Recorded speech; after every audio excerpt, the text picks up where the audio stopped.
కాశ్మీర్ ఇది ఒక ప్రాంతం కాదు, ఇండియా పాకిస్తాన్కి వ్యత్యాసం తెలిపే ఒక ప్రత్యేక ప్రదేశం. మన ఇండియాలో ఉన్న కాశ్మీర్లో లోజోజిలా టన్నెల్, వందే భారత్ రైళ్లు, కొత్త రైల్వే లైన్లు, హైడ్రో పవర్ ప్రాజెక్టులు, జల విద్యుత్ సామర్థ్యాన్ని పెంచే పనులతో డెవలప్మెంట్ అవుతుంటే, మరో పక్క పాకిస్తాన్ ఆక్రమిత కాశ్మీర్ చూడండి.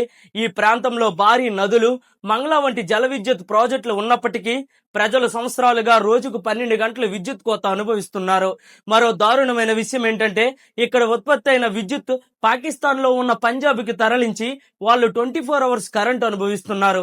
అంతేకాదు మౌలిక సదుపాయాల కొరత, అధిక ధరలు ఇవన్నీ కలిసి ఇప్పుడు నిరసన జ్వాలలుగా మారాయి. ఈ నిరసనలో ఇప్పటికే 11 మంది కాల్పుల్లో చనిపోయారు, 75 మందికి పైగా గాయపడ్డారు. ఇక్కడ నేను కంపేర్ చేసింది అభివృద్ధి కాదు, ప్రాంతీయ భేదాలు, నాయకుల దౌర్జన్యాలు. బల్చిస్తాన్, సింధు, ఖైబర్ పఖ్తన్, ఆజాద్ జమ్ములో ఉన్న వనరులన్నీ ఆ ప్రాంతాలకు కాకుండా కేవలం రాజకీయ నాయకులు ఉన్న పంజాబ్ కే అందుతున్నాయి. ఇవి చూసాకైనా పాకిస్తాన్ లో కాకుండా ఇండియాలో పుట్టినందుకు గర్వంగా ఫీల్ అవుతున్న ప్రతి పౌరుడు వీడియోని లైక్ చేయండి. జై హింద్.